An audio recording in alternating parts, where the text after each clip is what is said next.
Hi good morning everyone. मैं यहाँ से ही मेरा ब्लॉग स्टार्ट कर रही हूँ आज का। And finally I am back to the blogs, क्योंकि बहुत टाइम हो गया था कि मैं ब्लॉग नहीं बना रही थी। एंड आप लोगों को पिछले ब्लॉग से पता चल ही गया होगा कि मेरा तबीयत ख़राब था। स्टिल मैं वीडियोस बना रही थी क्योंकि मेरा तबीयत ऐसा हो रहा था कि मेडिसिन खा के मैं ठीक हो जा रही थी। तब आई वॉज लाइक मैं थोड़ा कंफर्टेबल हो जा रही थी, तो आई वॉज मेकिंग ब्लॉग्स। और जब मेरा तबीयत बहुत ज़्यादा बिगड़ जाता था देन तो मैं फ़ोन से दूर दूर तक मेरा कोई नाता नहीं। तो इसी चक्कर में पूरे घर में इंटायर मैंने इतने दिन रही मैं ऑलमोस्ट 7 to 8 days मैंने एक ही ब्लॉग बनाया, वो भी ऐसे तैसे। और वैसे होता है ना कि तबीयत ख़राब होता है तो आपका मन भी ठीक नहीं होता है, तो कुछ भी करना अच्छा नहीं लगता है। स्टिल अभी मेरा तबीयत तो ठीक है पर मेरा मन नहीं ठीक हुआ है क्योंकि मैं घर से वापस आ गई हूँ मुंबई में। जैसे कि आप लोगों को मैंने बताया था मेरे फर्स्ट ब्लॉग में कि हम कहीं पे यहाँ से शिफ्ट हो रहे हैं, और तो वो दिन बहुत करीब आ चुका है जो कि है कल। मैं कल दिल्ली शिफ्ट हो रही हूँ मुंबई से। फाइनली मेरे सारे पैकिंग्स वगैरह ऑलमोस्ट डन। 20% चीज़ें पैकिंग करनी बाकी है, जो लास्ट मोमेंट में पैकिंग्स के चीज़ें होते हैं ना, जो वही सारे। सो चलिए ये ब्लॉग यहीं से कंटिन्यू करते हैं with the blessings of Ganpati Bappa. And I hope कि मेरा पूरा जर्नी, मेरा पूरा सफ़र सही रहे। यहाँ पर मैं सुबह सुबह उठ के जल्दी रेडी होने लग गई क्योंकि मुझे फ़्लाइट पकड़ना था और उसके लिए एयरपोर्ट के लिए भी निकलनी थी एज़ सुन एज़ पॉसिबल। वैसे तो ज़्यादा कुछ मेरे पास था नहीं करने के लिए क्योंकि रात में ही ऑलरेडी मैंने सारा कुछ पैकिंग वगैरह, फाइनल पैकिंग एंड ऑल सब कुछ कर दिए थे। तो अभी बस मुझे जल्दी से रेडी होना था एंड एयरपोर्ट के लिए निकलना था। जल्दी मैं इसीलिए कह रही हूँ क्योंकि मुंबई का ट्रैफिक आपको तो पता ही है, इतना भयंकर होता है कि इंसान को कितना लेट करा दे पता ही नहीं चलता। तो इसीलिए मैं बिल्कुल रिस्क नहीं लेना चाहती थी और टाइम लेके निकलना चाहती थी कि आराम से मैं पहुंच जाऊं। बस जल्दी से रेडी होकर अब मैं पहुंचूंगी दिल्ली। वैसे नई जगह जाने की एक्साइटमेंट तो अंदर था ही, बट थोड़ा सा बुरा भी लग रहा था क्योंकि एक जगह पे बहुत टाइम तक रहने के बाद आपका ना एक इमोशनल अटैचमेंट बन जाता है उस जगह के लिए, और फिर आप जब पहुँच होके जाते हो तो बुरा लगता ही है। वैसे सेम फील मुझे भी था। चलो मुंबई आना जाना तो लगा ही रहेगा, कौन सा मैं पूरी ज़िंदगी के लिए जा रही हूँ, है ना। तो जल्दी से मैं जो लास्ट 2-3 चीज़ें रह गए थे बाहर वो मैं पैक करके डाल रही हूँ और फिर मैं निकल जाऊँगी फ़्लाइट के लिए। फिर मैं कैब के लिए वेट करती रही, कैब लेट था और फिर ट्रैफिक तो ओ माय गॉड, जैसे सोचे थे बिल्कुल उससे भी ज़्यादा। तो काफ़ी टाइम लग गए और कैब का रिपोर्टिंग एंड ऑल सब कुछ के लिए बहुत लेट हो गया क्योंकि मुझे पिकअप करने जो कैब आने वाले थे वो बहुत लेट आए। ट्रैफिक की वजह से वो फंस चुके थे। तो मैं भाग के जल्दी से एयरपोर्ट गई और मेरा जो सामान वगैरह था वो सब दे के चेक इन करके बोर्डिंग पास लिया। सो फाइनली मैं पहुंच गई हूँ मुंबई एयरपोर्ट में, और आप लोगों को मैं बताती हूँ कि मेरे साथ आज क्या हुआ।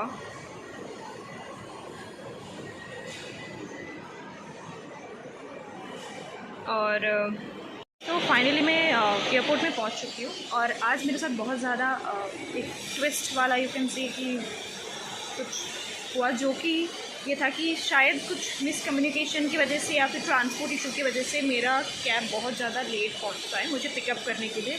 तो मेरा जो फ़्लाइट था वो मुझे नहीं मिलता है because of traffic. Okay, cab बहुत लेट पहुंचने के कारण मेरा तो फ़्लाइट भी मिस हो जाता है। तो मैंने फिर से मेरा दूसरा फ़्लाइट नेक्स्ट जो अभी का डिपार्चर है वो बुक किया गया। तो अभी finally I got my boarding pass and finally I am going to Delhi. मैंने अपने सारे बैगेज चेकिंग मैंने करा लिया है क्योंकि उस टाइम पे बहुत ज़्यादा मैं रश में थी, तो मैं इतना वीडियोस वगैरह बना नहीं पाई, और ना ही मैं चाहती थी। उस टाइम पे मुझे इतना दिख रहा था कि मुझे मेरा फ़्लाइट मिल जाए, बस वो मिस नहीं होना चाहिए। एंड थैंक गॉड कि मेरा नेक्स्ट फ़्लाइट बुक हो गया। तो चलिए अब चलते हैं बोर्डिंग गेट की तरफ। उससे पहले मुझे SIJ क्रॉस करना है। एंड ये रहा SIJ जो आपको दिख रहा है, वो जो गेट है वहाँ से एंट्री करके मैं बोर्डिंग गेट की तरफ चलती हूँ। तो चलिए जाते जाते आप लोगों से बात भी कर लेंगे एंड आपको मेरा इंटायर जर्नी जो है ट्रांसफ़र का वो भी मैं दिखा देती हूँ।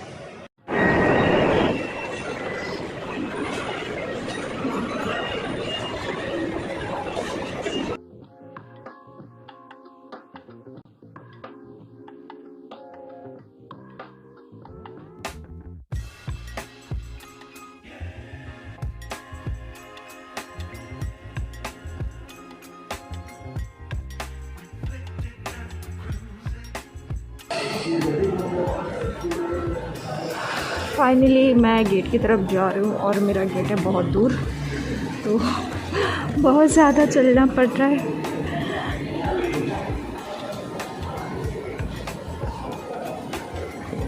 ये एकदम लास्ट में है मेरा गेट 87, सो वहाँ तक चलना पड़ेगा मुझे, यू नो।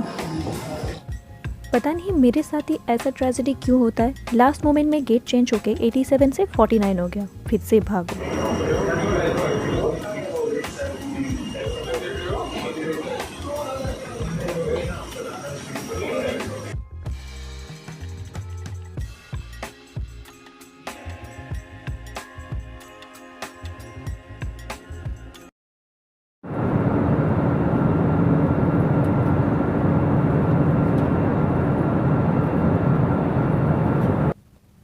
इतना सब कुछ ड्रामा हो जाने के बाद फाइनली दिल्ली पहुंच के बहुत ज़्यादा सुकून सा फील हो रहा था। पर मेरी असली चैलेंज तो यहीं से शुरू होने वाले थे। इतने भारी भारी बैग्स बेल्ट से खुद ही उतारनी पड़ेगी, ये सोच के जैसे कि रोना आ रहा था। पर क्या ही कर सकते हैं, करनी तो पड़ेगी। फाइनली सारे बैग्स मैं अपने कलेक्ट करके चल पड़ी अपने होटल की तरफ।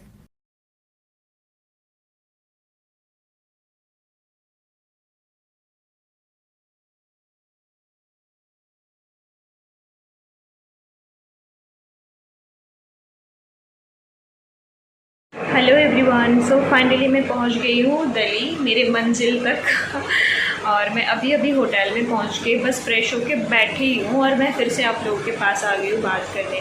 सो आज ना मेरे साथ बहुत ज़्यादा ही ट्रेजेडी हो चुकी है, जो कि पहला वाला तो वो था कि मेरा फ़्लाइट ही कैंसिल हो गया एंड थैंकफुली मुझे सेकेंड फ़्लाइट में सीट मिल चुकी थी।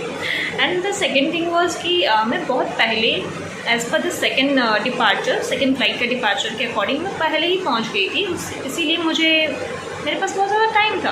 और मेरा जो गेट नंबर था वो मेंशन था 87 एंड मैं 87 गेट नंबर पे जाके वहाँ पे बैठी थी। एंड लास्ट मोमेंट पे गेट चेंज होता है तो फिर से मुझे भाग के जाना पड़ता है। And guess what, 49 number gate. जिन लोगों को मुंबई एयरपोर्ट थोड़ा बहुत पता है उनको ये पता होगा कि 49 एंड 87 मतलब कि बिटवीन में जो डिस्टेंस है कितना ज़्यादा है। लिटरली आपको एक कंट्री से दूसरे कंट्री में भागने जैसा फील होता है और बहुत ज़्यादा ही डिस्टेंस है। तो स्टिल मैं थैंकफुली कि सब कुछ सही रहा मेरी जर्नी में एंड मैं पहुंच गई हूँ। और मेरे लाइफ में ना ऐसा चीज़ होता है कि कोई भी काम मैं करूँ तो मेरे सीधे तरीके से कभी नहीं होता है, भले वो हो जाना चाहिए बट स्टिल मेरे लिए भगवान कुछ ना कुछ उसमें ट्विस्ट रख देता है कि आपको मुश्किल का सामना करना पड़ेगा, उसके बाद ही वो काम आपका होगा। सो चलो, आई एक्सेप्ट इट। एंड आज का ब्लॉग यही तक ही, और ये मैं कंटिन्यू नहीं करूँगी। और शायद आज की शाम को या फिर कल हम लोग रूम वगैरह यहाँ पे फ्लैट वगैरह देखने के लिए निकलेंगे, तब आपको थोड़ा दिल्ली शहर का दर्शन करा देंगे। और आज का ब्लॉग बस यहीं तक ही, और फिर आप लोगों से मिलते हैं एक नए ब्लॉग के साथ। तब तक के लिए bye bye and stay safe. और आप लोग मेरा चैनल सब्सक्राइब करना बिल्कुल मत भूलना। बाय।